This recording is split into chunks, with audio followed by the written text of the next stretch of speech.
Bueno, pues empecemos. Buenas tardes, bienvenidas. Yo les quiero decir, estoy muy contenta de tener a Estela de regreso en el Yo no sé si conocen el trabajo de Estela, entonces, por si acaso la voy a presentar. Estela es profesora e investigadora de tiempo completo en el Departamento de Sociología de la UAM Azcapotzalco, o sea que viene desde lejos. Se formó inicialmente como socióloga en la Universidad Autónoma Metropolitana, cursó su maestría en Ciencia Política en la Facultad de Ciencias Políticas y Sociales y realizó su doctorado en Filosofía Política en la Universidad Nacional de Educación a Distancia en Madrid, con la tesis doctoral Identidad Femenina y Proyecto Ético, asesorada por Celia Amorós. Bueno, he impartido un montón de cursos en la UAM, muchísimos, sobre sociología, ciencias sociales, sociología política, pero he impartido muchos en temas de género, en el Colmex y en otras instituciones. Y tiene también una gran cantidad de publicaciones, acá me pusieron algunas, Mujeres y hombres en el imaginario social, la importancia del género en las identidades, Género y democracia, modernidad reflexiva y posmodernidad, apuntes sobre las identidades, identidad femenina y proyecto ético, el género y lo simbólico, la constitución imaginaria de la identidad femenina, y aquí no está un artículo que yo creo que es muy importante, que es hacia una redefinición de las identidades de género, que es desde mi punto de vista un artículo muy muy bueno de Estela. Y bueno, Estela tiene muchos fuertes, es una académica de una solidez total, muy fuerte en el tema de feminismo, historia del feminismo, fundamentos teóricos del feminismo, pero también trabaja de manera muy profunda el tema de las identidades y tiene, digamos, toda su obra, no sé si toda, pero buena parte de su obra va planteando un modelo, digamos, sobre el ordenamiento de género, sobre cómo funciona el ordenamiento de género, y retoma de manera muy importante lo simbólico, el imaginario y también el imaginario subjetivo. Y entonces, pues para mí es un referente de verdad importante en los estudios de género en México. Así que pues muy bienvenida, muchísimas gracias por estar aquí, y yo saludo ahora, no sé si tú pedirás que se presenten nuestras compañeras, pero sí quiero decir que nos están acompañando del CRIM desde Cuernavaca, del Centro Regional de Investigaciones Multidisciplinarias del Colegio de la Frontera Sur, la Universidad Autónoma de Ciudad Juárez, y también nos están acompañando desde FEMU. A la distancia pueden comunicarse lamentablemente solo por chat porque no tenemos el sistema de videoconferencia, pero pues bienvenidas a las que están a la distancia. Y adelante, Estela, muchas gracias. Muchísimas gracias, Ana. Ya no sé si continuar o no, porque después de esa presentación todo lo que diga puede sonar bastante menor. Le agradezco muchísimo a Ana Buquet la invitación y estoy feliz de estar de nuevo en el PUEG, que realmente considero que es un sitio privilegiado para el feminismo académico en México, y de ahí que me haga espectacular ilusión estar con ustedes ahora en este primer seminario. Sí me gustaría, antes de hacer una rápida introducción al tema del seminario, cuáles serán los objetivos, qué cosas espero que veamos, pues conocerlas un poco. Algunas de ustedes ya las conozco, a otras no, entonces simplemente su nombre y lo que hacemos aquí. Marta Pereira. Hola, Marta. soy asistente de la doctora Lamas. Muy bien, fantástico. Realizamos investigación sobre desempeño organizativo y sesgo de género en las organizaciones. Excelente. Muchas gracias. Berta González, soy abogada, estoy en la Secretaría Académica del PUEC y muy interesada de participar en este seminario. Muchas gracias, Berta. Soy Natalia Flores y soy la Secretaria de Equidad del PUEC. Gracias, Natalia. ¿Y tú eres de formación, Natalia? Yo soy economista y tengo una maestría en sociología. Muy bien. Bien. Ok. Galia, que ya me dijeron que eres socióloga. ¿Sí? Casi, a punto. Bueno, ya, el corazón ya es. Jaime Vega Montiel, soy Jaime. investigadora del CEICH, del Programa de Investigación qué padre. Feminista y especialista en estudios de género y comunicación. Qué padre. Muchas gracias. Elena López, y Hola. trabajo aquí en el PUEG como docente y como investigadora. Soy doctora en letras, Ajá. con un postdoc en memoria, Guau. y lo que me interesa son muchas cosas. Bueno, el cruce entre feminismo y estudios culturales. Bueno, fantástico. ¿Y la doctora Moreno? Hortensia Moreno. Soy doctora en Ciencias Sociales y feminista silvestre. Y la doctora Bequeta, quien ya conozco bastante. Bueno, pues muchísimas gracias por estar aquí. Ojalá que les resulte estimulante el enfoque que pretendo darle al seminario, y desde luego estamos en la idea de que esto funcione justamente como un seminario. Yo voy a dar algunas líneas acerca de cuáles considero que son los objetivos fundamentales de un tema que para mí es nodal para el feminismo, que quiero traer ante ustedes, y desde luego que estamos en espera de todo lo que ustedes quieran comentar, opinar, objetar, etcétera. Bueno, realmente el tema del seminario, cuando lo platicábamos con Ana, estaba pensado como la oportunidad para reflexionar en torno a dos cosas simultáneamente. La primera de ellas es, bueno, ¿por qué el feminismo? ¿Qué es el feminismo? ¿Qué es el feminismo históricamente? ¿Qué es el feminismo como este complejo cruce entre lo doctrinario, lo filosófico, lo teórico y lo político? ¿Sí? ¿Por qué existe el feminismo? ¿Por qué brota? ¿Por qué nace? ¿Qué idea podemos tener acerca de una definición del mismo que no sea tan amplia como para que deje de decirnos cosas importantes, ni tan estrecha como para que nos indique quizás una visión muy sesgada del mismo? Por eso también creo que es importante contextualizarlo históricamente, ¿no? Hay quienes hablan de feminismos en la Grecia clásica, o de feminismos medievales, o de feminismos renacentistas.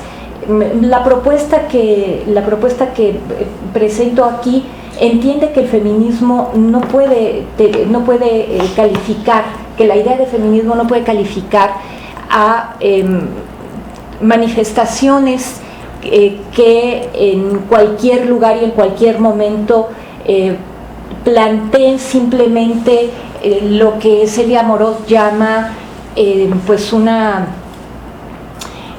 ¿cuál es la frase exacta? Digamos que una conmemoración de agravios, un memorial de agravios. No podemos considerar feminismo a un conjunto de quejas acerca del trato que nos dan a las mujeres, etcétera. Sin embargo, sí podemos entender como feminista, aunque no se produzca en el tiempo y espacio que vamos a analizar aquí, que es la Europa occidental y luego los Estados Unidos a partir del siglo XVII, sí podemos considerar como feministas aquellas expresiones que la propia Celia Amorós considera producto de vetas de ilustración en distintas épocas y distintas partes del mundo, que tendría como condición fundamental la de estar acompañando a impulsos culturales racionalistas. Y una de las cosas que vamos a tratar de aclarar aquí es qué entendemos por racionalismo, de qué estamos hablando cuando hablamos de racionalismo y por qué un feminismo siempre tiene como condición de posibilidad el planteamiento de un racionalismo. Entonces, uno de los objetivos, decía yo, era eso, explicarnos un poco qué significa el feminismo, por qué surge, cómo surge, a qué atiende, cuáles son sus perspectivas. Un segundo objetivo sería, junto con esto, entender que hay una paradoja que desde los propios orígenes del feminismo lo atraviesa. Y esta paradoja ha asignado su tránsito por los más diversos caminos, construyendo al interior de muchos de sus discursos, de muchos de sus proyectos políticos, una tensión que le dificulta la claridad de objetivos, a veces la eficacia política y otras veces la corrección teórica, la corrección, digamos, de definición, de categorización, de conceptualización teórica. Esta paradoja, a la que voy a aludir como un eje vertebrador de todo el seminario, es aquella que está ofrecida por el tema de la identidad, por el tema de la identidad de las mujeres. ¿Por qué? Porque, como vamos a ver, el feminismo es una teoría en sus inicios racionalista, libertaria, emancipatoria, que se plantea en principio como una crítica ética, como una crítica a las inconsecuencias del pensamiento ilustrado. No una crítica anti-ilustrada, pero sí una crítica desde dentro del pensamiento ilustrado a las incongruencias que muchos de los representantes del propio movimiento ilustrado mostraban cuando se trataba de reflexionar sobre las mujeres. Pero al mismo tiempo, el problema que se plantea, como también vamos a ver con detenimiento, es que, siendo un movimiento libertario, dubita continuamente acerca de si la libertad que reclama y reivindica debe ser pedida, exigida para las mujeres en tanto mujeres o en tanto individuos. Y ese conflicto nos sigue atravesando hasta hoy, a los feminismos del siglo XXI. Lo que pretendo que hagamos entonces es comprender por qué esto es un conflicto, por qué representa una paradoja, por qué hay una contradicción entre libertad e identidad. Y no solo para el feminismo. Esto vale para todos los movimientos emancipatorios. ¿Por qué cuando empezamos a hablar de identidad le ponemos frenos a la libertad? ¿Por qué cuando nos centramos en la libertad obviamos, invisibilizamos, escondemos y no somos eficaces para atender problemas específicos relacionados con la identidad? Este seminario, bueno, tiene muy pocas sesiones, entonces no pienso que podamos llegar, digamos, hasta el debate que tendría que ser planteado necesariamente en términos de debate contemporáneo, que se da en el seno, por ejemplo, entre igualitarismos y liberalismos, entre individualismos y comunitarismos, entre políticas de la igualdad y políticas de la diferencia, etc. No vamos a poder llegar hasta allá. Hemos planteado una última sesión para más o menos delinear algunos de estos problemas, ¿no?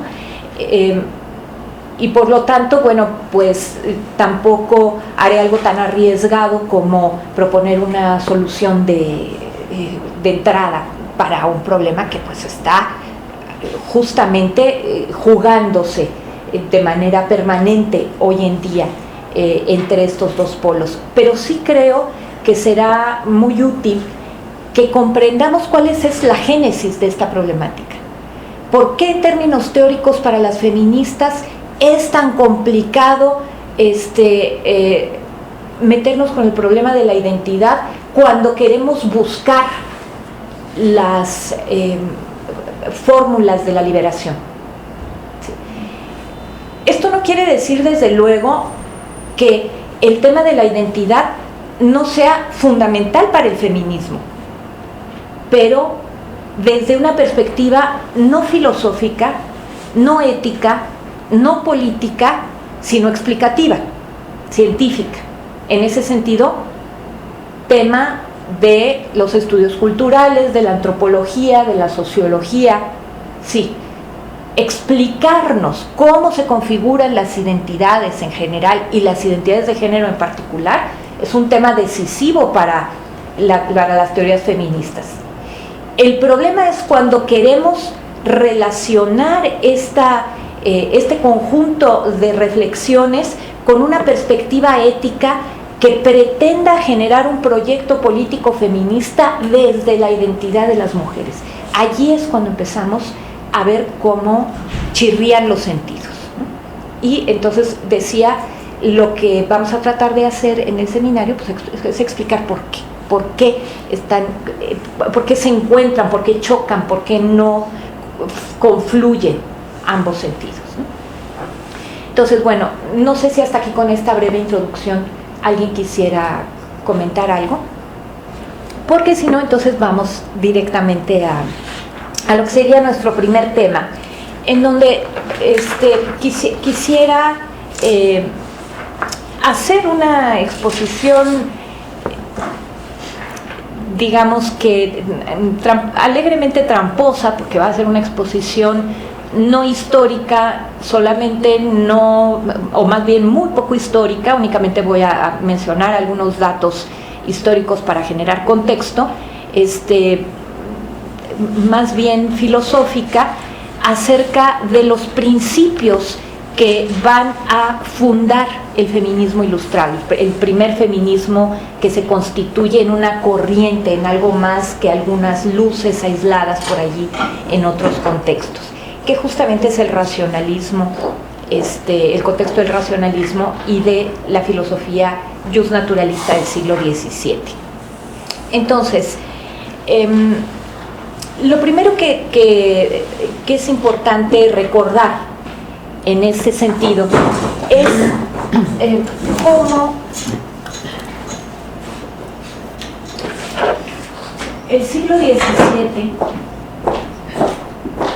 ve nacer justamente la concreción del racionalismo como una corriente filosófica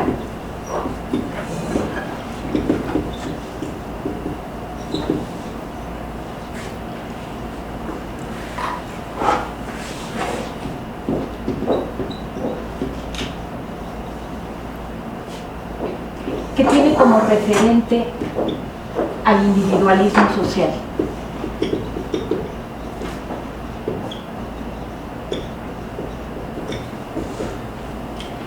¿Qué significa esto de que tiene como referente al individualismo social? ¿Qué quiero decir cuando hablo de individualismo social?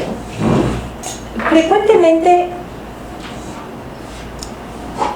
cuando, no sé, alguna cátedra específica sobre el tema de la ilustración o de la filosofía cartesiana nos ofrece los principios fundamentales del racionalismo, se abstrae la propuesta filosófica del momento de la realidad social que le da origen. Y creo que para nosotras es muy importante hablar, aunque sea muy brevemente, sobre esta realidad social que le da origen. Es decir, la pregunta es, ¿de dónde viene el racionalismo? ¿Por qué surge tal cosa como un racionalismo filosófico y expresión de qué cosa es?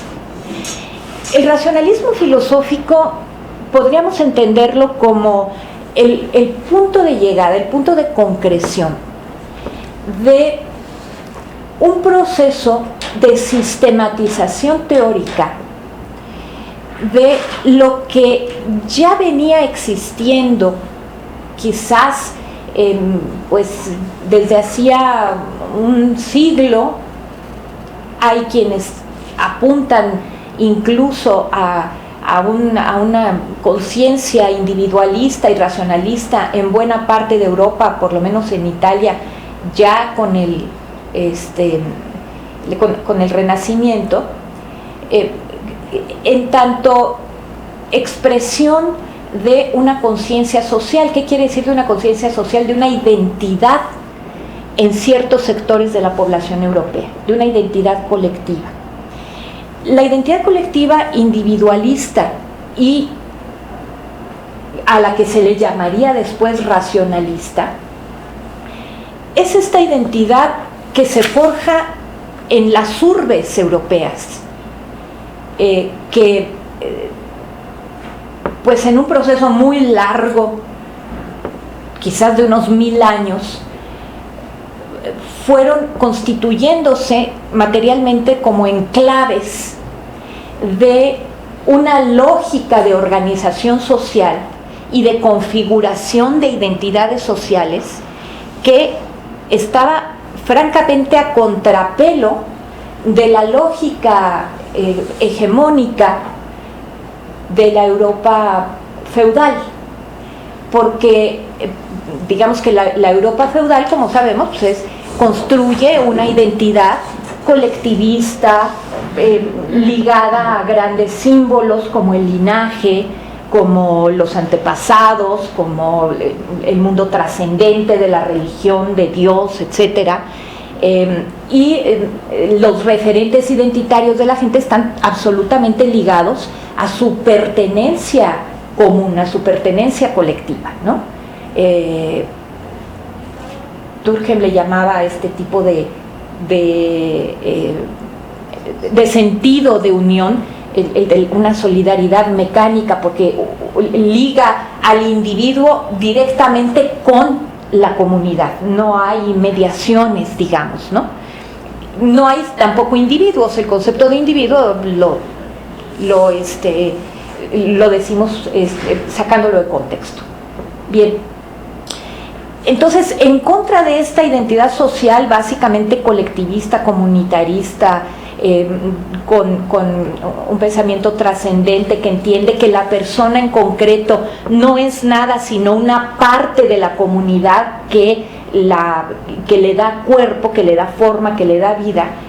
En estas urbes que poco a poco van proliferando y fortaleciéndose, se genera una conciencia totalmente distinta. ¿Por qué? Porque son centros de población que han sido formados por desarraigadas y desarraigados, es decir, por gente que ha nacido en la migración, en las migraciones, en los tránsitos generados por las cruzadas, por estas guerras que llevan a decenas de miles de personas al año a Oriente, y luego las regresan y comercian, y familias enteras nacen y mueren en los tránsitos, y luego en estos retornos a Europa encontramos que van forjando mercados y pequeñas cités y luego burgos, personas que efectivamente no tienen ya para construir su identidad ninguno de los referentes comunitarios o de las grandes ideas simbólicas que constituían la identidad de la persona común en la Europa medieval. Entonces, sus referentes de identidad van a empezar a ser paulatinamente construidos por su propia acción, por su propio trabajo, por sus propias decisiones, que pueden verse además como teniendo efectos de corto plazo, y progresivamente, en la medida en que las ciudades crecen y se fortalecen, las formas de organización, de administración de estos lugares, que empiezan siendo pequeñas fortalezas o pequeños mercados, son autogestivas, son acordadas, son consensadas o consensuadas, como se dice en la madre patria. Este tipo de forma de organización contraviene radicalmente la manera en que el orden jerarquizado de la sociedad estamental se entiende y se justifica. Porque la sociedad estamental entiende que hay un orden jerárquico, que hay sitios inamovibles para las personas que están signados por una condición natural, una condición de nacimiento. Dependiendo de tu lugar en un estamento, entonces vas a poder formar parte de una élite gobernante, formar parte de una élite dirigente o no, el resto de tu vida. Pero también esta mentalidad estamental interviene para clasificar los lugares que per secula seculorum tendrán que seguir de manera desigual hombres y mujeres. Es decir, las mujeres por nacimiento son inferiores a los varones, que tienen sobre ellas un poder político. ¿Qué quiere decir? Un poder de mando, una autoridad para indicarles qué deben hacer y qué camino van a seguir en sus vidas. Sí.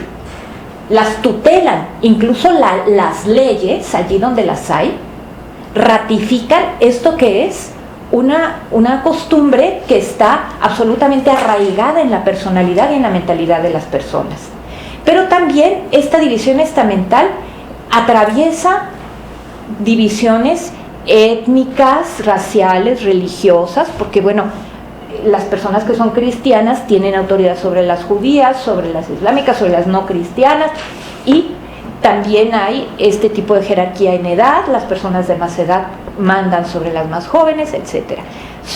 Es una estructuración del poder político que se legitima conforme un principio que se denomina, en términos filosóficos, de desigualdad natural.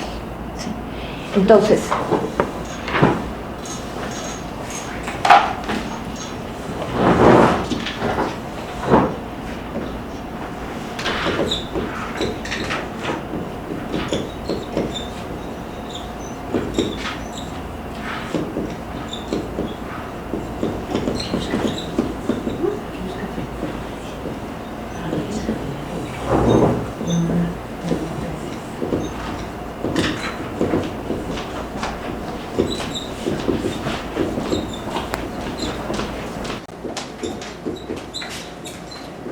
la desigualdad natural, entonces, lo que es un término también, es un término del justnaturalismo ya del 17, lo que indica es que el poder se ejerce legítimamente en virtud de una condición de naturaleza que hace unas personas aptas para gobernarse a sí mismas y a otras no.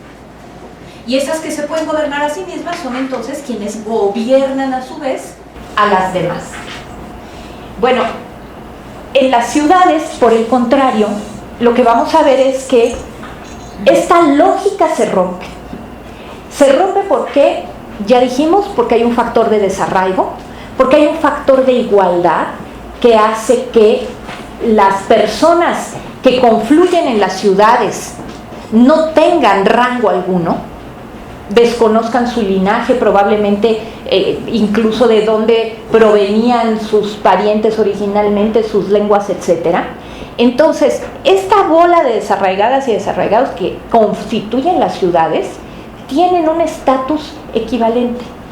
Por lo tanto, las decisiones acerca de quién gobierna y cómo gobierna, que empiezan siendo decisiones puramente administrativas, van a ir generándose necesariamente por consensos. Lo cual, a la larga, al paso de los siglos, va a desvirtuar radicalmente esta noción de la cabeza, de la identidad de las personas, esta noción de que hay unas personas que nacen para mandar y otras nacen para obedecer. Sí, desde luego entienden que fuera pues está, no sé, el varón, la nobleza, los reyes, etcétera, que pues tienen autoridad sobre los burgueses y las burguesas, pero al interior, entre estas mismas personas, no existe este principio de desigualdad. Y el segundo factor era uno que ya mencionábamos hace rato, que es estas personas burguesas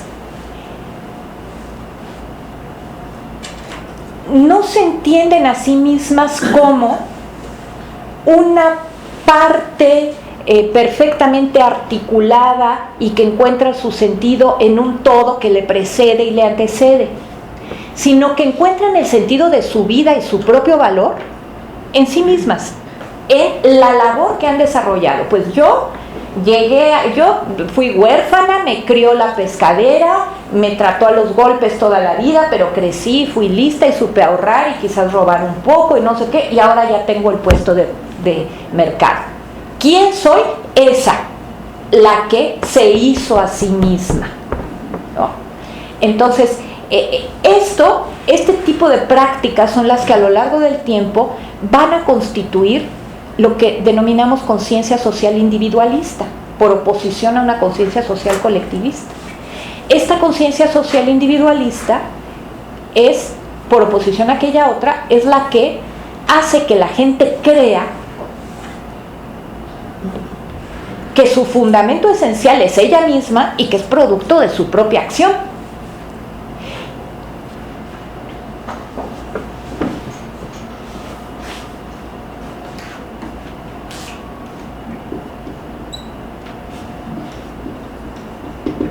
De lo que serían las decisiones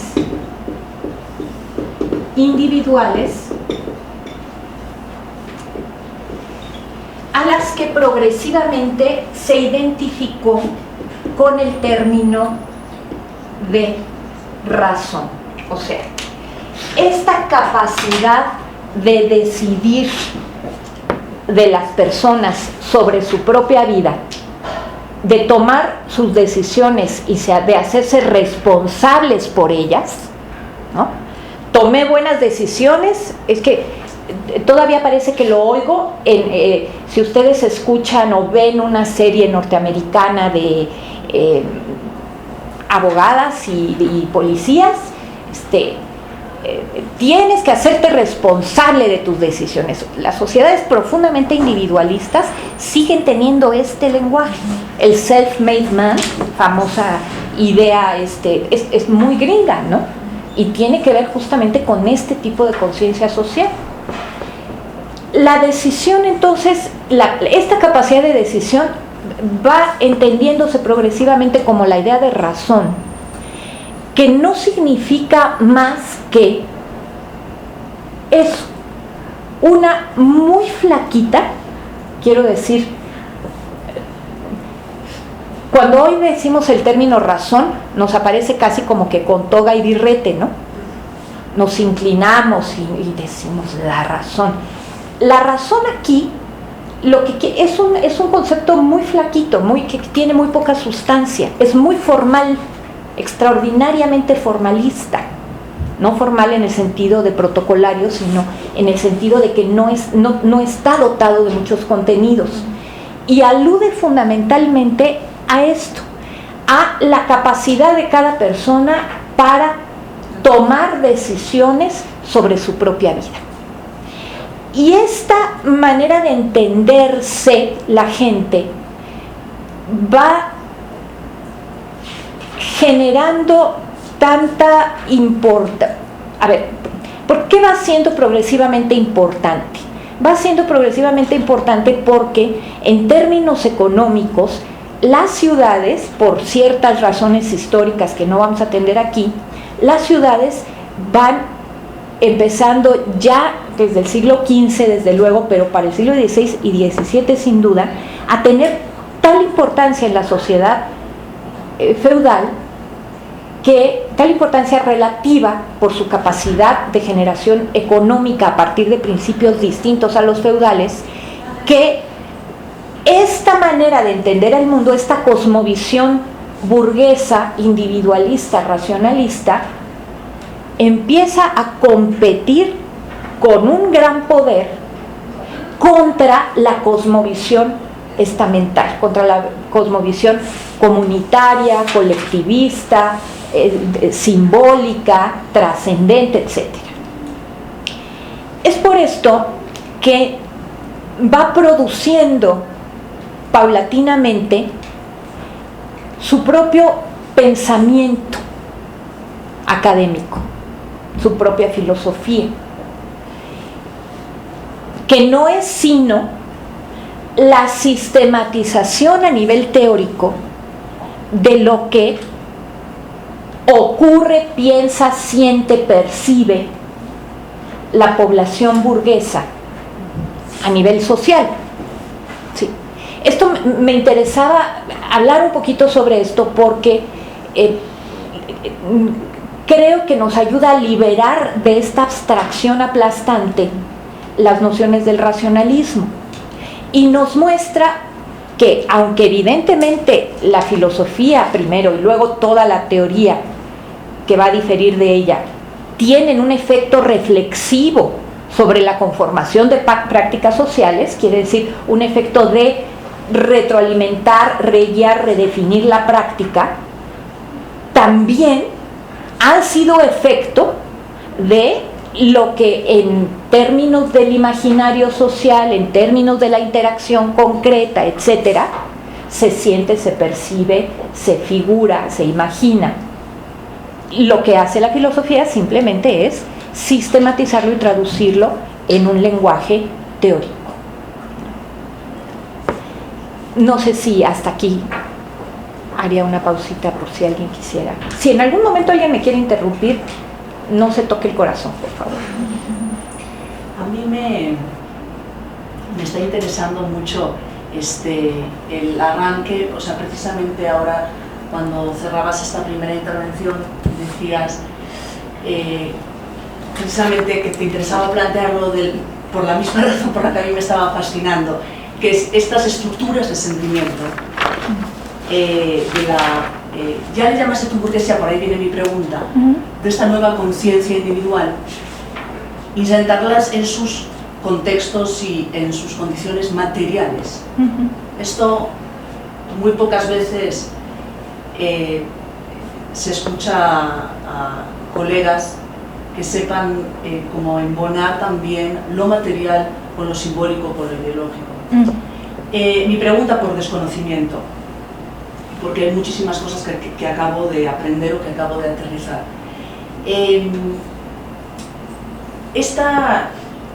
Como grupo de desarraigados, que ya la imagen me parece fascinante, ¿no? Este grupo de gente destrozadas, ¿no? Que están buscándose la vida, también decimos en la madre patria, están ahí a ver qué pueden hacer.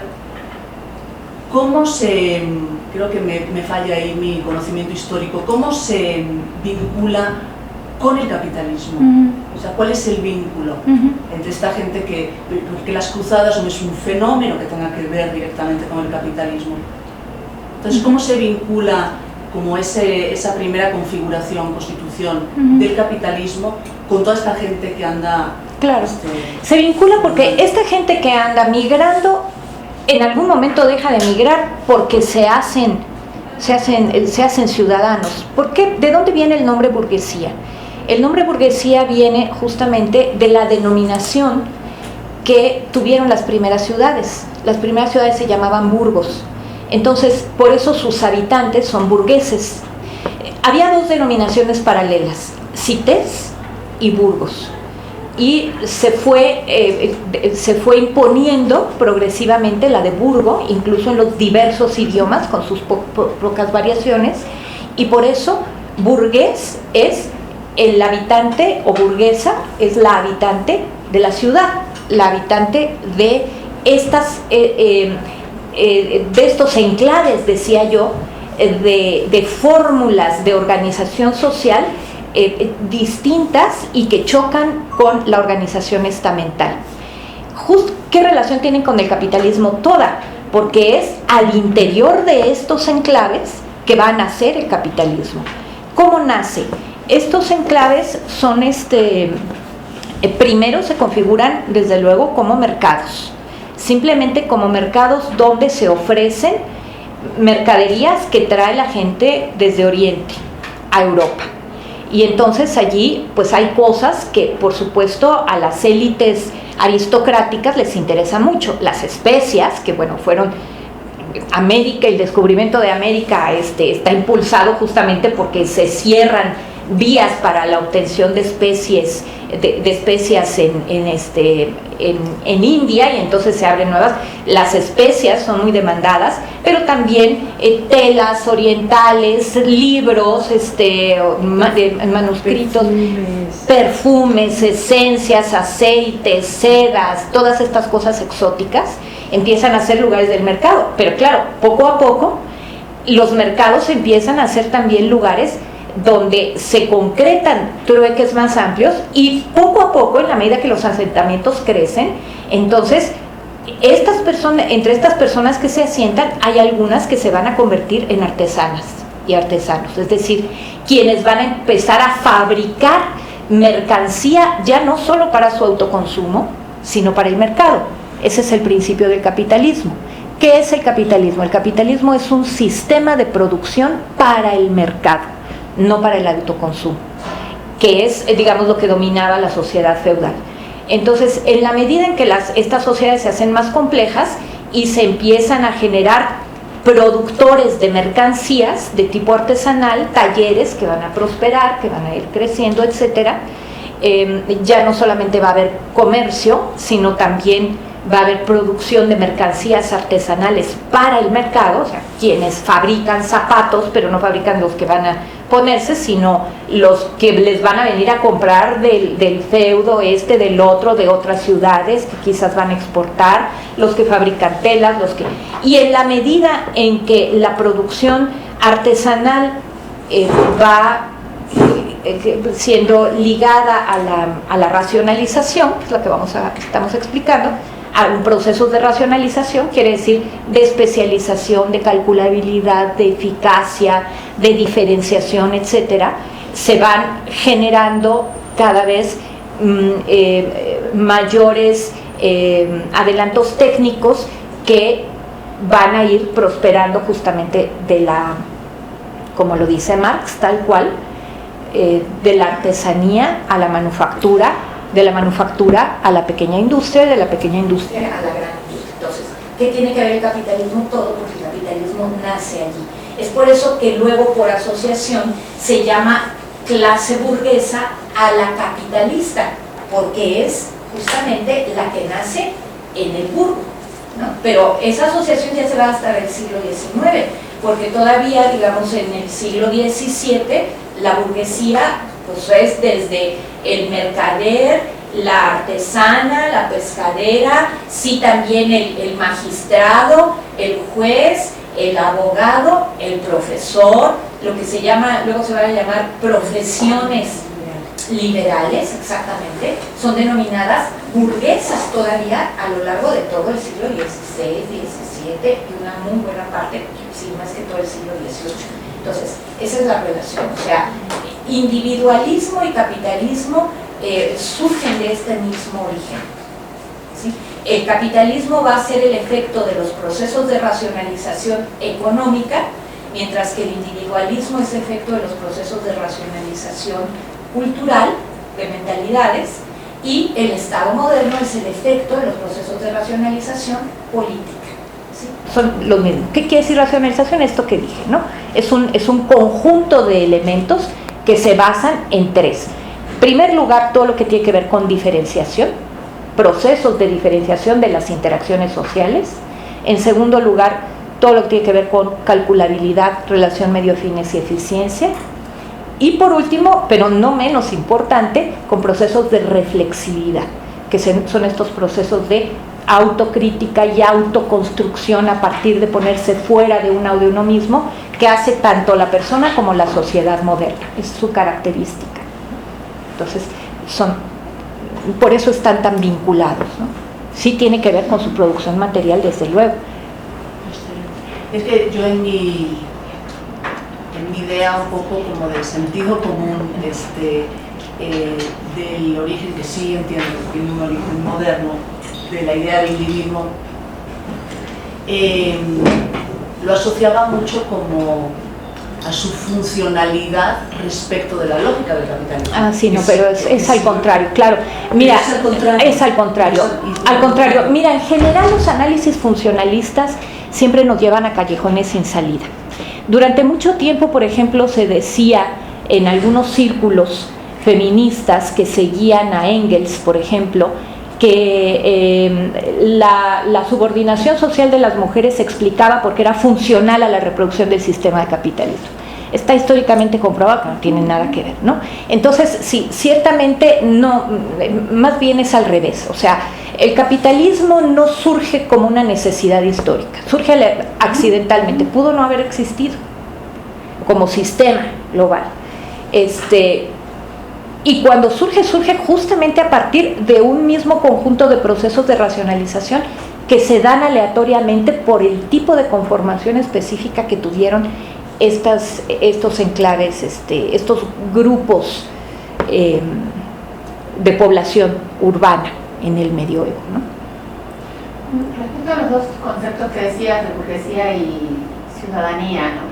Da la impresión que a partir de la Revolución Francesa, burguesía sigue ligado al origen económico y ciudadanía a los derechos políticos, ¿no?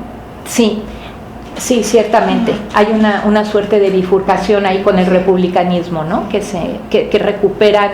Además, la idea de ciudadanía, ya saben que es esta tendencia de la lógica de la modernidad, es decir, ¿en qué tradición nos basamos, dado que estamos luchando contra esta tradición? Entonces, por eso es que se van a la tradición grecorromana y los distintos campos recuperan las distintas, igualitarismo y liberalismo, por ejemplo, recuperan distintas fórmulas de esa misma propuesta grecorromana, y efectivamente el republicanismo apuesta por la noción de ciudadanía, y tienes toda la razón, poco a poco se va a dividir en el imaginario del concepto de burgués, ¿no? El concepto de burgués se va a quedar asociado, sobre todo en el 19, gracias a Marx, a la noción económica, ¿sí? Bien, entonces, regresándonos al siglo XVII, lo que tenemos aquí es que este racionalismo filosófico, que como sabemos, pues tiene sus orígenes en la primera mitad del siglo XVII como filosofía con René Descartes, se va a convertir, y que bueno, básicamente que si quisiéramos sintetizarlo en una sola idea, lo que propone es que la fuente para llegar al conocimiento de la verdad no es la iluminación, sino la razón. No es la iluminación y tampoco el sentimiento, sino la razón, ¿sí? O sea, que podemos llegar al conocimiento de la verdad a partir de una cualidad que nos ha legado Dios. Esta es la idea de Descartes, ¿no? Que es la razón, ¿no? En contra justamente de la idea de que solamente hay verdades reveladas. Descartes y el racionalismo en general lo que dicen es, a ver, espérese, sí, Dios nos da la Biblia y está su verdad revelada, etcétera, pero para las verdades, para saber si esto que estoy viendo aquí es real o estoy soñando o me lo estoy imaginando o es una treta del demonio, ¿sí? Dios no va a estar viniendo en cada momento para decirme qué es lo verdadero. Me ha dado un instrumento único que es el de mi razón para poder, por mí misma, llegar a la verdad. Y en términos éticos, en términos morales, ¿Qué quiero decir cuando digo términos éticos? La ética, digamos que es, con E mayúscula, una disciplina, una rama de la filosofía que se interesa por el problema del bien y de la justicia, ¿no?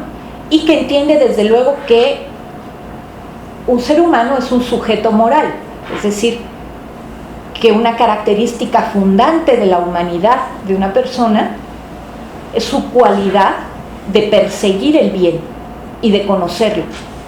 Entonces, el justnaturalismo ilustrado es una corriente filosófico-política que recupera esta idea básica del racionalismo cartesiano, que lo que propone es que podemos acceder por nuestra misma razón al conocimiento de la verdad, y le da un giro ético, de tal manera que el justnaturalismo sistematiza la categoría de razón, dándole un contenido ya plenamente filosófico y en particular ético-filosófico, en el cual entiende que la razón es la cualidad definitoria del individuo, de la persona humana, y que consiste en este primer justnaturalismo del siglo XVII, tal cual, en una capacidad de, ¿se acuerdan de la decisión? Pues aquí está, discernimiento,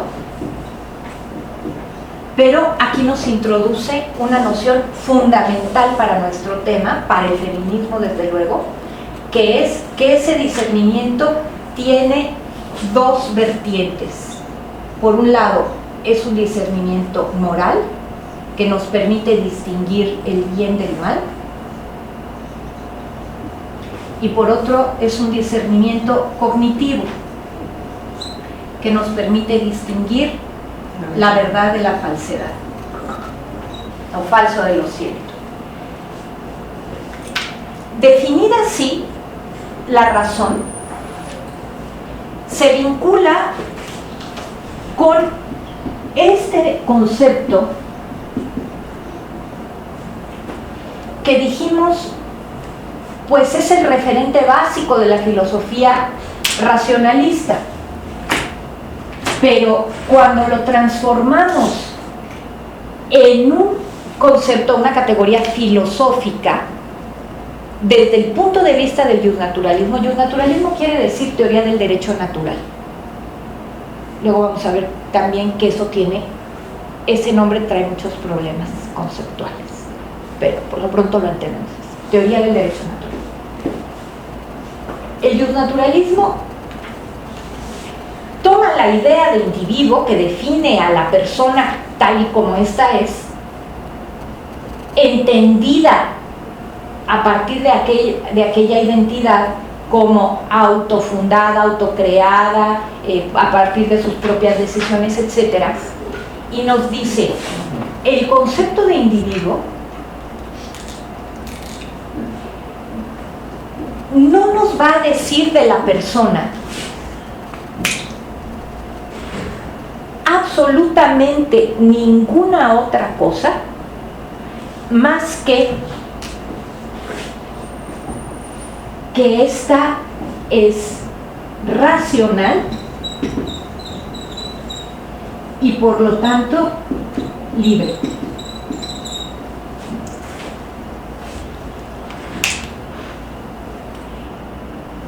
¿Esta deducción de dónde salió? Salió de aquí, de la manera como definen el concepto de razón. Racional, o sea, posee razón.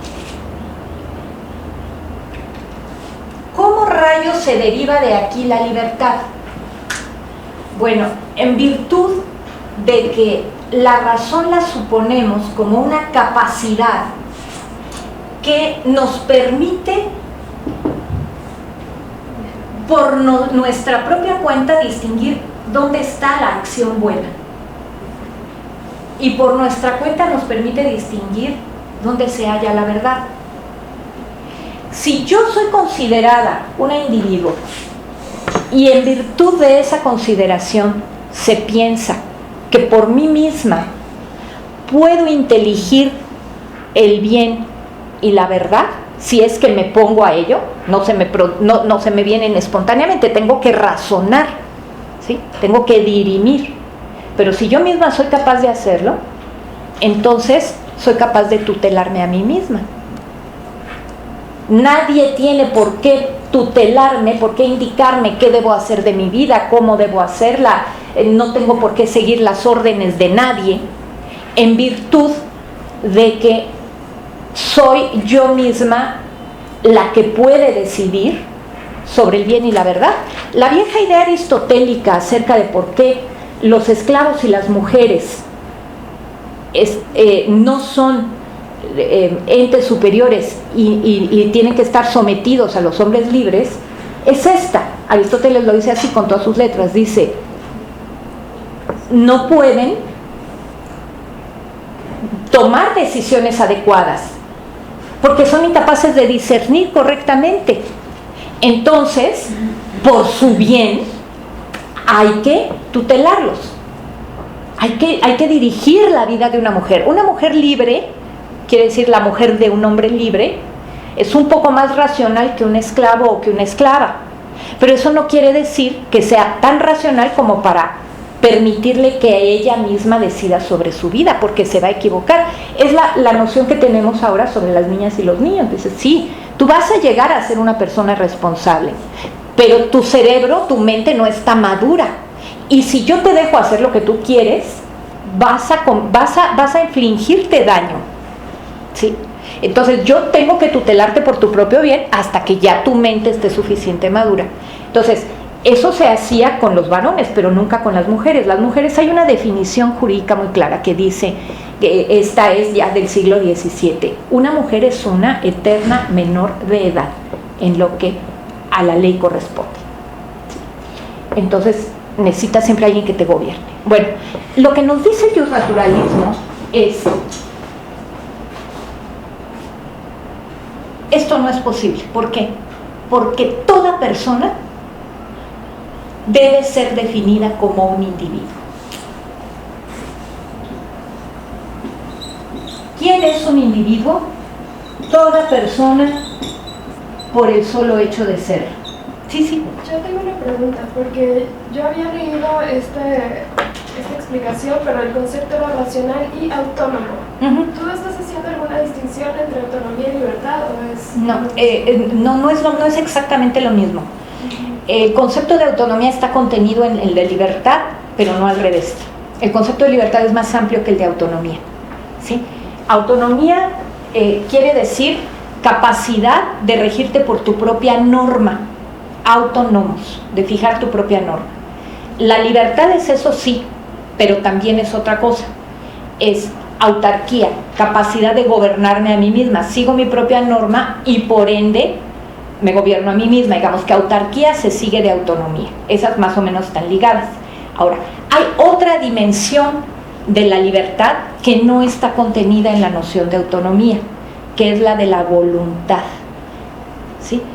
Esta es un problema filosófico un poquito complicado, pero el de la voluntad es el problema del querer. El de la autonomía es el problema de la acción. Es decir,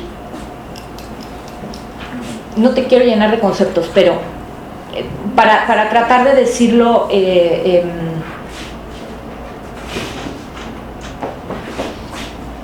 sin hacer demasiadas bolas, cuando hablamos, la libertad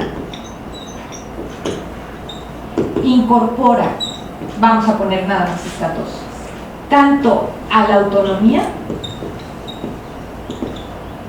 como a la voluntad. La autonomía, en términos prácticos, se realiza en la acción. Yo puedo seguir mi propia norma, en consecuencia, quiere decir que no tengo ningún impedimento para actuar como decida. La voluntad se resume en el querer. ¿Qué quiere decir el querer? Por poner un ejemplo, el plantear mi propio proyecto de vida buena. ¿Sí? ¿Cómo es que yo quiero construirme? Pues yo quiero ser una socióloga ponderada en todo el mundo y irme al extranjero a formarme. Ese es mi proyecto de vida. Para poder realizar ese proyecto necesito que no haya impedimentos para mi acción o que no haya coacción sobre mi acción. ¿Sí? Digamos que esto es lo que algunos filósofos, Shaya Berlin, por ejemplo, llama la libertad negativa, y esto sería la libertad positiva.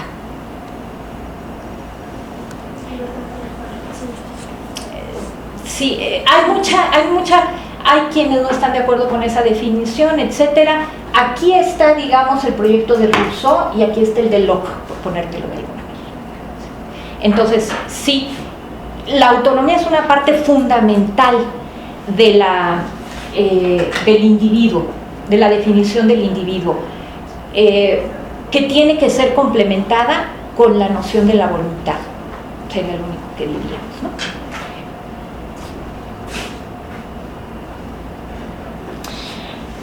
Entonces, lo que decíamos es, ya, el justnaturalismo como filosofía ético-política efectivamente toma del sentir social el concepto de individuo y lo transforma en un concepto ético.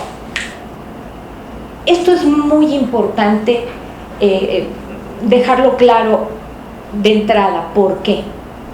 Porque un concepto ético es necesariamente prescriptivo. ¿Qué quiere decir prescriptivo? Que no nos dice cómo es algo, sino cómo debe de ser. Implica un mandato moral. En esa medida, cuando yo digo que el individuo es racional y por lo tanto libre, no estoy diciendo que todas las personas que realmente existan sean efectivamente así, pero estoy diciendo algo mucho más importante. Estoy diciendo que tenemos la obligación moral, personas e instituciones políticas, de considerar a todas las personas como si fueran individuos. Por eso el concepto de individuo se basa en una hipótesis moral, ¿sí? No me voy en términos éticos, yo estoy obligada a no parar mientes en la consideración de las particularidades de la persona. A decir, bueno, sí, todos los individuos son libres, pero a ver, vamos a ver aquí, yo tengo a esta señora. Mira, esta señora pues es indígena, es una mujer, es pobre, es iletrada, es muy religiosa. ¿A poco va a ser capaz de ser? Nunca ha tenido acceso a ningún tipo de información. ¿A poco esta señora va a ser capaz de ser libre? ¿Me explico? Justamente a lo que nos obliga la ética justnaturalista, que es la ética ilustrada, racionalista, así se llamará de estas otras formas ya a partir del siglo XVIII, es a no introducir en el discurso del deber moral ningún enfoque hacia la particularidad de la gente, sino que introducir en el discurso del deber moral la obligación, el imperativo categórico de que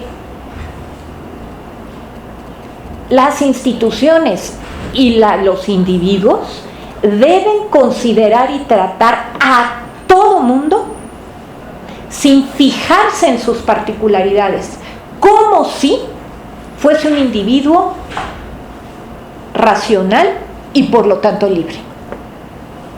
Pero esto aplicaba también para menores, ¿verdad? Espérame, esto aplicaba, estoy apenas diciendo el concepto, ¿sí? Te dice, tengo que tratar como un individuo. Claro, si Te voy a responder rápidamente, es que no me puedo ir excepción por excepción, sí las vamos a ver, pero en este momento te voy a decir nada más lo que dicen todos los bionaturalistas. Claro que aplica, mientras crecen. ¿Me entiendes? O sea, cuando crecen, cuando su mente está plenamente preparada, ha madurado, entonces será considerado un individuo. Es un individuo ya desde que nace, por eso tiene derechos, pero sí tiene que guardar una cierta tutela, no puede ser plenamente autónomo, porque eso obraría en su contra.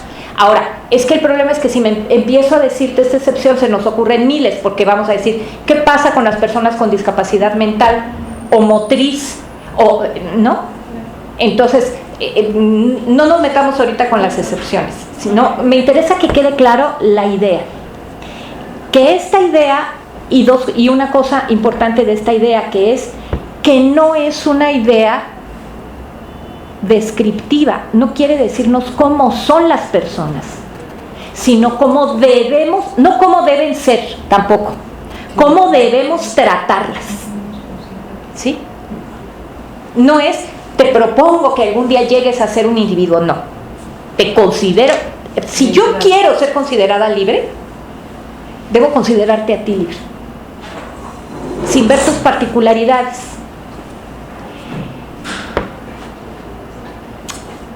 Ahora, esta idea, en virtud de ese carácter ético del que estoy hablando, es a la que se le denomina propuesta universalista. Y esto es muy importante también decirlo de una vez, porque vamos a ver que uno de los blancos favoritos de las políticas de la diferencia es el universalismo, ¿sí? Los blancos de ataque. Entonces, como ustedes van a ver, yo me voy a revelar una absoluta defensora del universalismo, pero voy a argumentar por qué, en contra de las políticas de la diferencia, ¿sí? Porque el tema del universalismo justamente es este. El universalismo es universalismo moral, tal como está planteado, ¿no?, en el siglo XVII. ¿Qué es el universalismo moral? Justamente es la propuesta filosófico-política, en este sentido ética. Siempre que hay una filosofía política hay una ética detrás, ¿sí?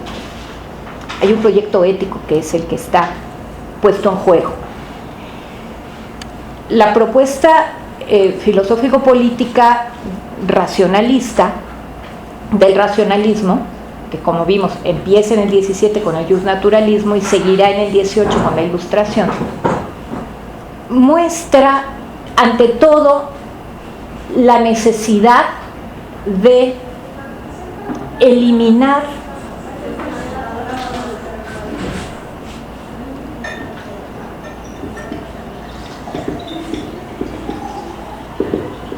el principio que vimos hace rato de desigualdad natural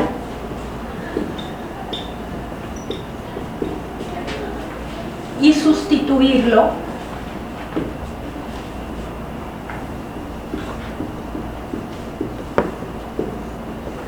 por su contrario, al que denomina de igualdad natural.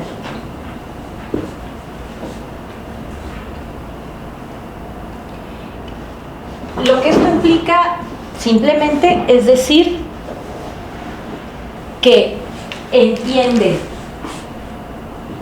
que por naturaleza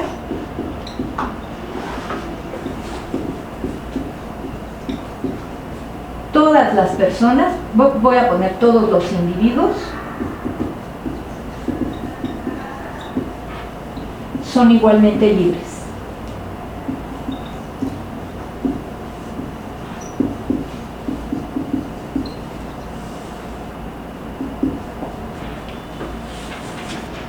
O sea, igualmente capaces de gobernarse a sí mismas, de fijar sus proyectos de vida, de seguir su propia norma, de obedecer a su voluntad.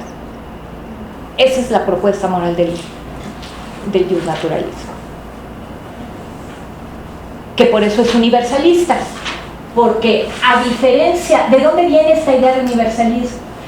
Porque acuérdense que decíamos que vuelve los ojos el racionalismo hacia, como inspiración, hacia Aristóteles, por ejemplo, y Aristóteles plantea ya una idea de igualdad en libertad, pero para unos cuantos, que son varones, libres, propietarios, mayores de edad, ¿no? Entonces, un puñado de personas, la gran mayoría, hombres y mujeres esclavas, hombres esclavos, mujeres esclavas y mujeres de hombres libres, no son individuos y por lo tanto no tienen una condición igual en la libertad. Es en este sentido que se entiende al racionalismo ilustrado como una propuesta universalista, porque esta noción de igualdad en libertad quiere hacerla extensiva a cualquier persona sin parar mientes en sus condiciones de nacimiento, en su condición natural, ¿sí? No importa cómo sea naturalmente una persona, la vamos a considerar capaz de ser libre. Ahora, esta perspectiva ya de entrada tiene un problema. Tiene un problema que se va a jugar incluso en la terminología. Porque, ¿qué quiere decir naturaleza? Ahí tenemos una bronca tremenda, ¿sí? Y aquí es donde vamos a ver que la ambigüedad en el uso del término naturaleza es la que va a permitir que se vayan colando todas las excepciones al universalismo que lo van a dejar menos universal y más golpeado que un boxeador principiante.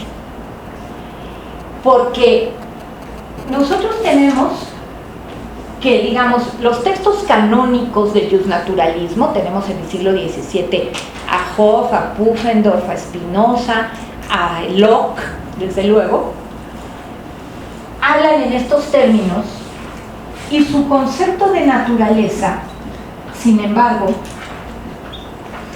cuando está indicando la igualdad, refiere, aunque no explícita, sino siempre implícitamente, a naturaleza moral.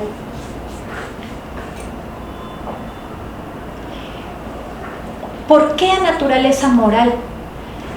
Porque todos estos autores, cuando están argumentando su posición liberadora, digamos, o individualista, porque en el caso de, no importan las excepciones, todos estos autores dicen explícitamente, a ver, por naturaleza,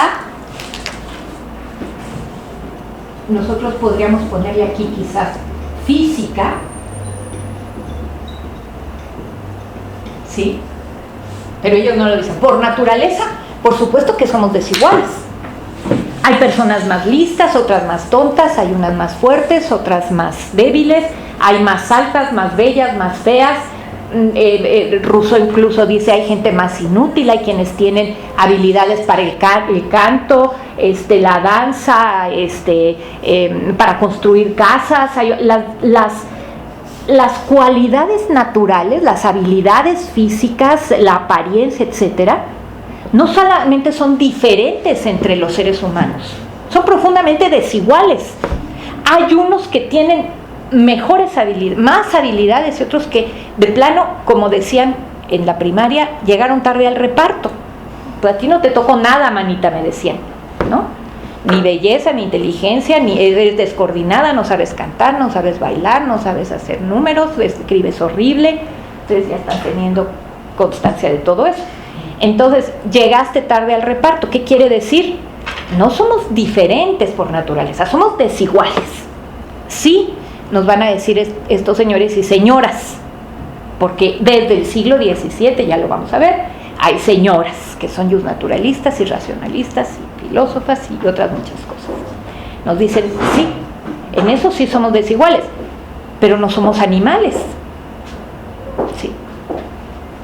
Cuidamos de nuestros enfermos y enfermas, si alguno nace sin piernas, pues igual lo educamos, o sea, no somos, claro, diríamos hoy no hay eugenesia, ¿no? Como política social, ¿no? No somos animales, somos humanos. ¿Qué es lo que nos hace ser humanos? Nuestra cualidad moral, justamente.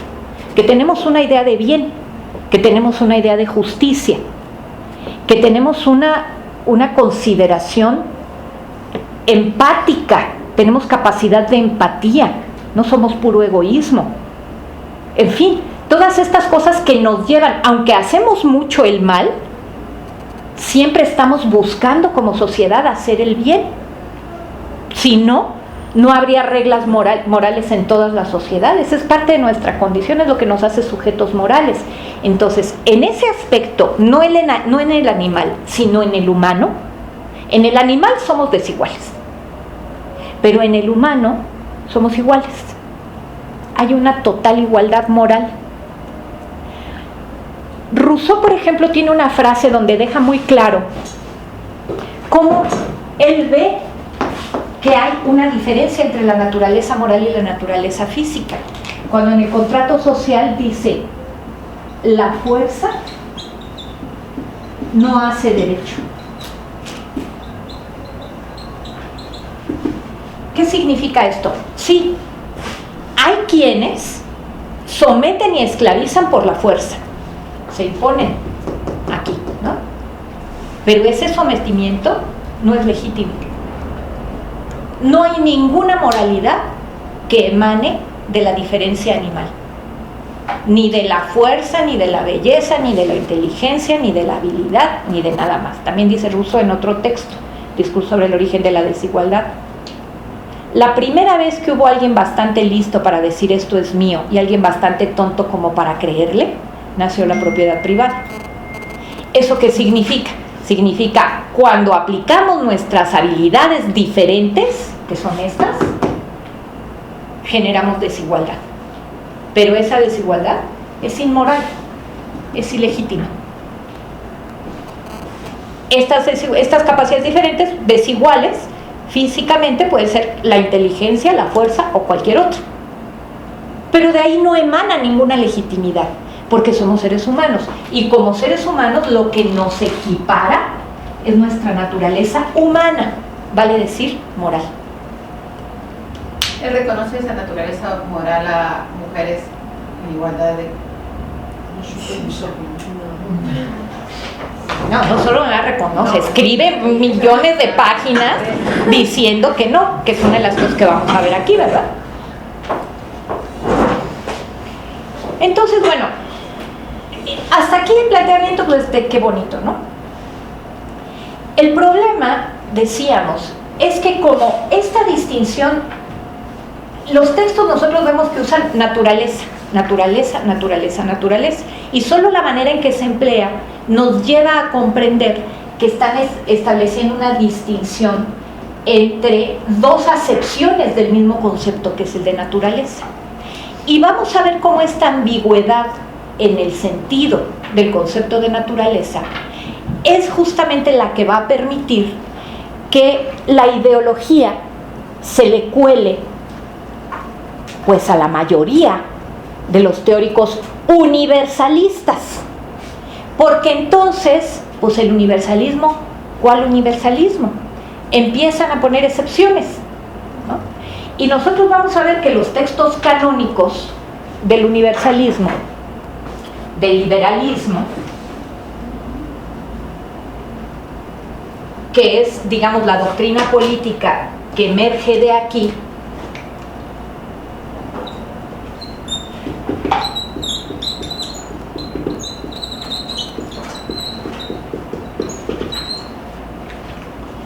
vamos a ver que los textos canónicos empiezan diciendo, por naturaleza hay perfecta igualdad en libertad. en estado de naturaleza. ¿Qué es el estado de naturaleza? Un estado hipotético donde vamos a suponer que no hay poder político. Si no hay poder político, no hay gobierno de alguien sobre alguien más, hay perfecta igualdad y libertad. Hay algún inconveniente en ese estado que hace que los individuos decidan pactar, salir de estado de naturaleza y crear un orden político. Bueno, muy bien. Pero ese orden político debe estar fundamentado en los principios de igualdad natural. ¿Cómo lo resuelve cada uno? Eso no importa. El tema es que cuando los diversos autores se van topando con el asunto de las mujeres, se ven en muchos problemas. Cuando la idea de que las mujeres sean libres les molesta, porque hay a quienes no solo no les molesta, sino lo reivindican y lo impulsan. Pero vamos a pensar ahorita solamente en aquellos que están pensando en este ideal de igualdad universal, básicamente porque están pensando en que viven en un orden contradictorio, donde hay una sociedad que propicia el igualitarismo, el individualismo, pero sus miembros más distinguidos no pueden tener altos puestos de gobierno porque el esquema estamental se los impide, porque son plebeyos, porque no son nobles desde la perspectiva aquella. Entonces, bueno, eso los revela, es un incentivo, etcétera, ¿no? Para pensar en el esquema igualitarista y decir, no, es que no puede, es ilegítimo aquello que se basa en la idea de desigualdad natural. Entonces, en principio, aún quienes están totalmente, no piensan para nada en la libertad de las mujeres, de pronto se topan con ellas. Y pobres, ¿no? Pues es muy incómodo, se las tienen que topar porque resulta que son la mitad de la población y están en todas partes, ¿verdad? Entonces se topan con ellas en algún momento del libro y dicen, bueno, las mujeres son igualmente libres por naturaleza. Claro. Hobbes, que es el más consecuente, dice, no hay ningún criterio de fuerza o de inteligencia que legitime la subordinación de una mujer a un hombre. ¿Por qué? Pues porque el más tonto puede matar al más listo y el más débil puede matar al más inteligente. Quiere decir que la desigualdad física tampoco es tanta como para que pensemos que todas las mujeres, porque ciertamente las mujeres son menos excelentes, dice él. El sexo más excelente es el del hombre, es más fuerte y más listo. Pero eso no legitima que subordine a una mujer. No puede someterla, de hecho, sin guerra, porque una mujer es perfectamente capaz de matar. La mujer más débil y más tonta es capaz de matar al hombre más fuerte y más sabio. Entonces, ¿dónde está la desigualdad natural? Dice Hobbes. No, esto se tuvo que dar por un contrato, un consenso, y entonces ya empiezan a explicar. Y la explicación ahí se les cuatrapea todita. Está mal hecha, es inconsecuente, dicen una cosa y a continuación se contradicen. ¿Por qué? Pues porque no hay manera de justificarlo. No hay manera. Si tú decides, voy a considerar un individuo a cualquier persona por el hecho de serlo, pues todas las mujeres tienen que estar consideradas así. Sin embargo, ellos terminan por generar la idea de que el sometimiento de las mujeres se produce no por desigualdad natural, sino por contrato, ¿sí? Incluyendo Rousseau. Rousseau también dice, las mujeres se someten a los varones en el matrimonio por contrato. Para Rousseau, el contrato que la somete es el contrato de matrimonio, que también analiza Carol Pateman, lo cual es falso. También dentro de sus propias líneas, porque no son las esposas las que están sometidas a los maridos, sino pues todas las mujeres solteras serían libres, ¿no? Son las mujeres a los varones en todo el orden patriarcal. Las mujeres como mujeres a cualquier varón, no solamente al marido. Pero si ustedes se fijan, toda la teoría política y la literatura y todo eso, generalmente nos crea la idea de que es el contrato de matrimonio el que la subordina, lo cual es falso. El contrato de matrimonio también es de sometimiento, pero no es la única fórmula del sometimiento de las mujeres. Bueno, entonces, El tema es que en el mismo siglo, en el siglo XVII, que vemos forjarse el universalismo, vemos construirse este mundo absolutamente revolucionario, inédito en la historia de la humanidad, que pretende generar una noción de igual capacidad de ser libre de toda persona, que pretende construir un mundo donde las jerarquías tengan que ver con otro tipo de cosas y no con acuerdos básicamente y no con condiciones naturales. Nace ya los primeros que empiezan a encontrarle peros y empiezan a buscar fórmulas para perpetuar el sometimiento social de las mujeres. Pero al mismo tiempo nace también el pensamiento feminista. ¿Qué quiere decir pensamiento feminista? Aquel conjunto de pensadoras y pensadores que ven esta incongruencia, que dicen, a ver señores, pues no que universalismo, no que todas las personas, no que individuos.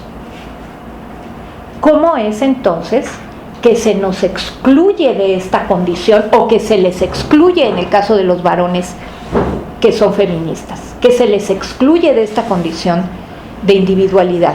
¿Cómo es que esto ocurre? ¿Con qué argumentos? ¿Cómo lo justifican? No se puede justificar. Y entonces lo que vamos a encontrar son una serie de discursos que desde distintas perspectivas están contradiciendo esta nueva forma de presentarse la ideología androcrática. Esta nueva forma porque está vestida con ropajes liberacionistas, ¿no? Con ropajes de racionalismo, de individualismo, de universalismo.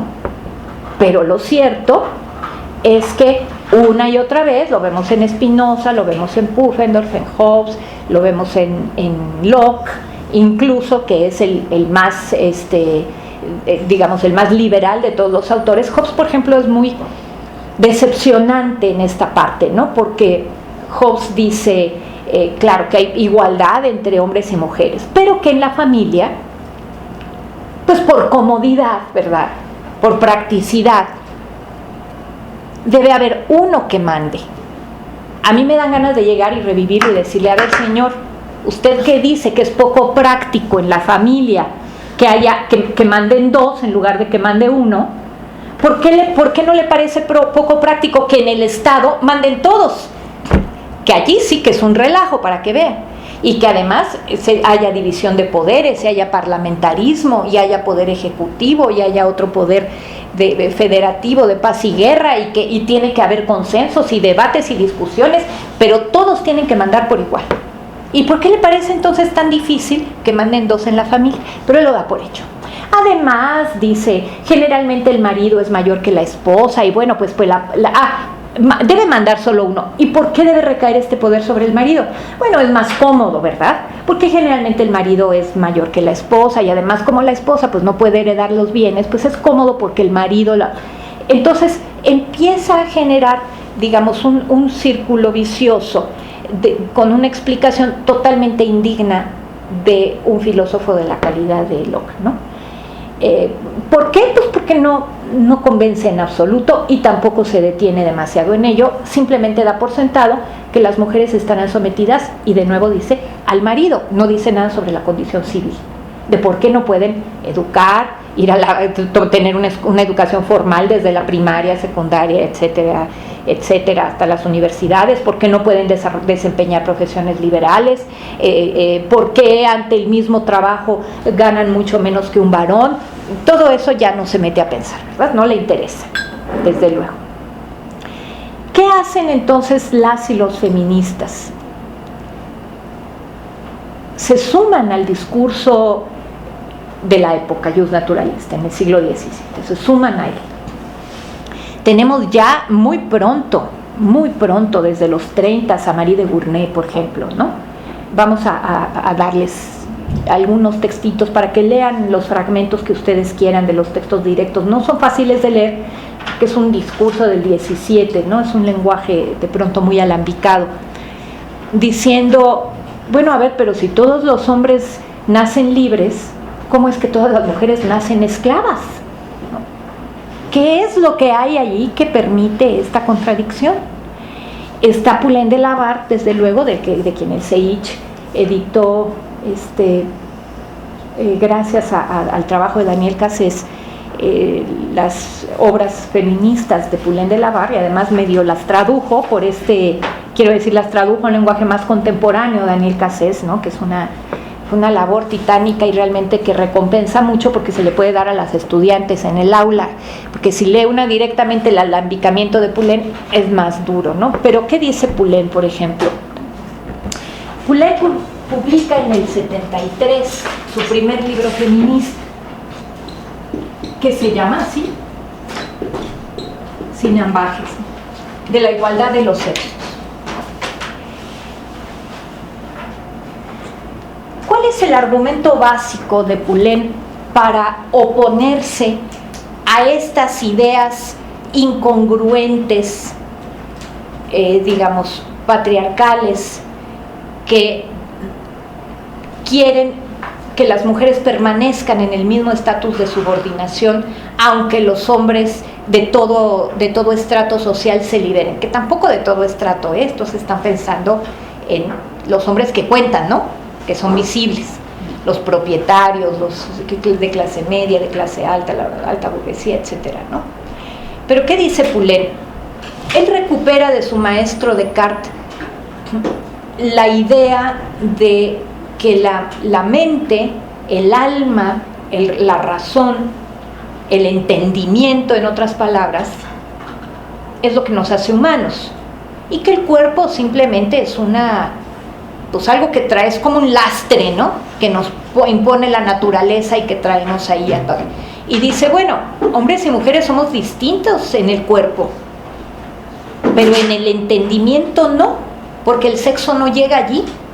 El entendimiento, dice Poulain, no tiene sexo.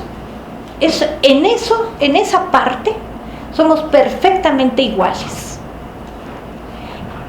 Y entonces él pone a prueba su propio argumento a través de una serie de consideraciones muy interesantes y que, sin lugar a dudas, le trajeron la total reprobación de su época, que fue manifestada con el ostracismo. Es decir, Poulain estaba muy sentido porque nadie ni siquiera se peleó con él, ¿no? Hicieron como que no había publicado, ¿no? Le hicieron el silencio. Entonces, ¿qué dice Poulain en este texto? Por ejemplo, dice, a ver, vamos a pensar, los hombres somos muy vanidosos, porque siempre hemos gobernado y creemos que debemos seguir gobernando, pero a ver, ¿cuáles son las cosas públicas que pueden hacer las mujeres y que no pueden hacer las mujeres? Y va investigando una por una, y en todas concluye que las mujeres, y aquí Poulain tiene un carácter un tanto extraño, bueno, bastante extraño, porque no dice las mujeres son tan capaces de hacer esto como los varones, sino en todos concluye diciendo que son más capaces que los varones. ¿Pueden las mujeres ser jueces de paz? Claro que pueden, concluye, las mujeres serían mucho mejores jueces de paz que los varones. ¿Pueden las mujeres ser soldados? Claro que pueden, y capitanes, por supuesto que sí. Y por lo tanto serían mejores capitanes que los varones. Allí Poulain combina, ya lo vamos a ver cuando veamos el romanticismo, un poquito del discurso de la excelencia, pero sin negar nunca a las mujeres autonomía. Es el único autor que yo conozco que atribuye excelencia a las mujeres, pero no les niega su libertad, no las esencializa, o sea, sí las esencializa un poco, porque sí dice que su condición es mejor que la de los varones. ¿Por qué es mejor que la de los varones? Y aquí tiene un discurso que sin duda va a inspirar a Rousseau, pero Rousseau, por supuesto, como es un misógino, nunca cita a Poulain, que es un discurso anticivilizatorio. Dice, Poulain se adelanta a su época diciendo, la civilización nos corrompe. Las mujeres, como han estado marginadas de la educación, de la civilización, de las artes, de las ciencias del trabajo, son más naturales y en ese sentido su alma es mejor, es más brillante, es más buena. Por eso van a ser mejores en lo que las pongamos. Entonces, hay que combatir eso. Pero hay un montón de fórmulas que ya vamos a ver un poquito, vamos a dedicarles un poquito de tiempo a cada una de ellas, en las que se manifiesta este primer feminismo. Bueno, yo dejaría aquí porque habíamos pensado que teníamos que cortar un poquito antes. Simplemente no sé si quisieran para finalizar hacer algún comentario y vamos a empezar a ver estos feminismos, cuál es su discurso y cómo se van vinculando con el tema del liberalismo y el universalismo y cómo lo van criticando poco a poco también. No sé si quisieran comentar algo. Yo tengo una duda muy específica. ¿De dónde proviene el concepto de jus naturalismo? De jure en latín. Jure significa ley o derecho. Y se escribe con I o con J. Entonces, hay una tradición justnaturalista premoderna, de la cual, es decir, creo que escolástica, medieval, de la cual estos autores recuperan el nombre, porque quiere decir jus naturalismo, derecho natural, ¿no? Entonces, jus, jure, derecho, naturalismo, teoría del derecho natural. Las compañeras del FEMU dicen que estaría perfecto que al final de cada sesión hicieran una recapitulación de lo que se trató. Muy bien, muchísimas gracias. Me resulta como siguiendo esto del concepto de individuo que es libre y autónomo. Libre y racional, libre y autónomo. Libre y racional, que es capaz de pensar y de tomar decisiones, por lo tanto libre, etc. Pero, digamos, como condición de ser humano, me parece que ahí hay ya un problema, ¿no? Porque no meten la dimensión de ser capaz de cuidarse a sí mismo, ¿no? Y entonces, esa parte del cuidado que queda olvidada hasta mucho después, hasta que quizás llegan las marxistas a hablar de la división sexual del trabajo, y etc. Sí me parece que es una crítica válida al propio concepto de individuo, digamos, ¿no? Porque se continúa con esta ficción del self-made man, ¿no? que invisibiliza toda la parte que es imposible, que tú te cuides a ti mismo desde que eres bebé hasta que eres viejito, ¿no? Como ya a la entrada se da por sentado que va a haber alguien que cuide a ese individuo y ese alguien que cuide, pues es alguien que ni para qué lo teorizamos, o sea, ni para qué teorizamos el cuidado, ni para qué lo metemos en el concepto. Sí, esto tiene que ver efectivamente con todo lo que a partir de Gilligan se ha ya nombrado concretamente como la ética del cuidado, ¿no? Sí, vamos a hablar de esto y vamos a hablar vamos a ver dónde está el tema, ¿qué se respondería, digamos, desde una perspectiva ética como esta, qué se le diría o qué se le ha respondido a la idea de la ética del cuidado, ¿sí?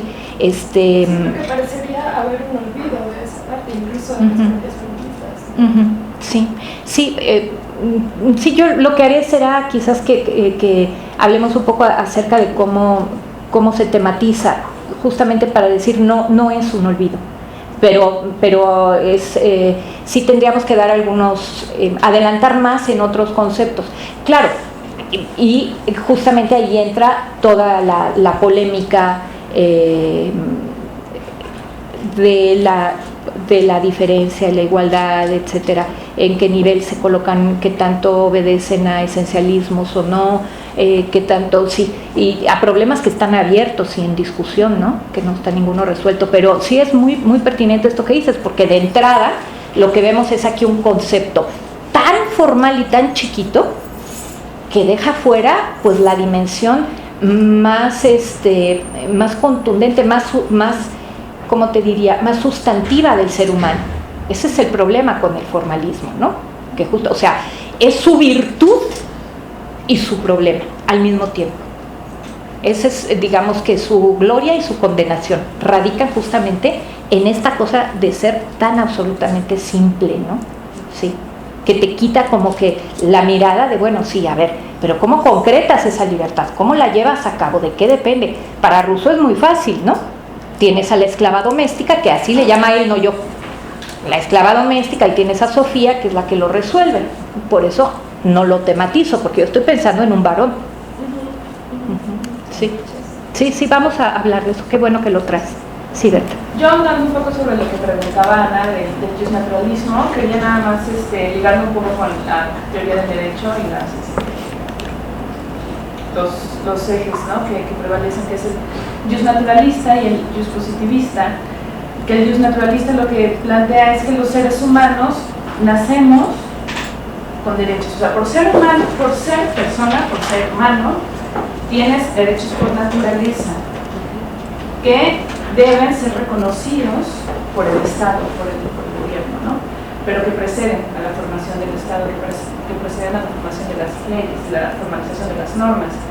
Y el justpositivismo lo que dice es exactamente lo contrario, que no existen derechos por naturaleza, o sea, los seres humanos no tenemos derechos por naturaleza, sino que se van el Estado que los, sí, se van como digamos, creando por la costumbre. Y el Estado, y se hacen derechos una vez que el Estado escribe, los construye como tales, ¿no? O sea, te asigna derechos, el Estado es el que te asigna derechos, en tanto no existen en normas, tú no puedes argumentar en la base de derechos, ¿no? Así es. Sí, es una polémica posterior, desde luego. Sí, lo que, bueno, de nuevo, déjame ver si podemos comentar la próxima vez, a ver si no me pierdo mucho. Ok. Bueno, creo que ya no me da tiempo de hacer. Ay, perdón. Sí. Perdóname. Claro. Gloria, ¿qué tal? Nada más que desde hasta hoy iba a llegar temprano. No, pues yo quería preguntarte en cuanto a en dónde te sitúas el reconocimiento de las etapas o las obras feministas, ¿no? O sea, hay todo un debate también a partir de quién. Tú estás citando directamente a Julián Labar como el nacimiento del primer feminismo. Ajá, sí. Y además hay como todo un debate, ¿no? Entre que el feminismo llega hasta que llegan los sufragistas, o bien se da anterior a partir de Rousseau, por ejemplo, hay otras personas diciendo a partir de, no de Rousseau, sino de Mary Wollstonecraft, de la reivindicación de derechos, ¿no? Y no el Julián de Lavar. Entonces, ¿dónde te sitúas un poco en sí, y también, lo de Locke, por ejemplo, no sé, yo no he encontrado mucha bibliografía sobre la postura de Locke, de Hobbes, sí, de Rousseau, pero ahí detrás. Pero de Locke, un poco la postura de Locke está cercana a lo de Hobbes, ¿y es eso lo que entendí? ¿Respecto de qué? ¿De las mujeres? Sí, el papel de la mujer, sí. Pues está cercana a todos los demás, sí, claro que sí. Está menos bien elaborada que en Hobbes. Su idea, su justificación acerca del sometimiento de las mujeres. Sí, ¿Stuart Mill de cuándo es? Stuart Mill, siglo XIX, segunda mitad del siglo XIX, no, XIX. De hecho, él es parlamentarista también y sufragista. Él pelea por el derecho al voto femenino, no solo las apoya, es políticamente activo, es un sufragista políticamente activo, y él, siendo parlamentario, lleva a la Cámara la petición por la concesión al voto de las mujeres y la consigue después de muchos años. El problema es que la veta el rey y entonces la echan de nuevo para atrás, pero si es finales del siglo XIX, segunda mitad del siglo XIX, Stuart Mill, ¿sí? ¿Dónde me sitúo? No sabía que existiera una, pero yo estoy hablando de feminismo como el feminismo se origina en el siglo XVII, el feminismo a nivel de doctrina, de expresión sistemática de un pensamiento filosófico, ético, político, nace en el siglo XVII con las Saloniers, Marie de Gournay, Mary Astle, Julián de Lavar, entre otras y otros. Hay un texto de Belanger, lo traigo si quieren, se me hace muy bueno, donde está este debate de las y los feministas. Muy bien, excelente. Bueno, no me da tiempo hoy de sistematizar, sí. Lecturas, las próximas lecturas. Sí, miren, lo que voy a hacer es lo siguiente. Ahorita, para la próxima vez, habíamos encargado un pedacito de un librito de texto que es muy, digamos, hace un recorrido muy rápido sobre estos problemas, pero le voy a hacer llegar a Galia el texto de Poulain, un texto de Marie de Gournay, un texto de Mary Astle, para que puedan siquiera ojearlos, familiarizarse con el discurso, quien tenga más tiempo, porque creo que vale mucho la pena que veamos las fuentes directas, ¿no? Vamos a ver para la próxima vez los salones, por qué qué tipo de feminismo salen los salones. Vamos a ver las saloniers, la construcción de los salones, la resistencia al feminismo que se crea dentro de ellos. Y todos los salones no son feministas, pero sí podemos decir que el feminismo nace de los salones y que es el primer, esta es una cita de Habermas, es el primer público de la modernidad, es el salón. Entonces, como es una creación de mujeres, no necesariamente de feministas, pero sí de mujeres, me parece que es muy importante que veamos el papel que juega en el siglo XVII. Solo comentarle a Gloria, bienvenida, qué bueno que estás aquí, que sí, que vamos a abordar justamente en la próxima sesión, vamos a profundizar sobre el primer feminismo, ¿no? O como lo llama Estela, cuando se produce el pensamiento feminista, ¿no? Y aprovecho y le pido a Estela, que es digamos, un diálogo que hemos tenido antes, si puedes abordar en la próxima sesión por qué, por ejemplo, Christine de Pizan no es considerada feminista, ¿no? Claro. Porque creo que da elementos para entender por qué el pensamiento feminista a partir del siglo XVII. Bueno, pues terminamos esta sesión. Muchas gracias a todas, a Estela. Gracias. Y para la próxima hacemos la recapitulación, lo prometo, ya la planeo. Sí. La hallamos, exacto.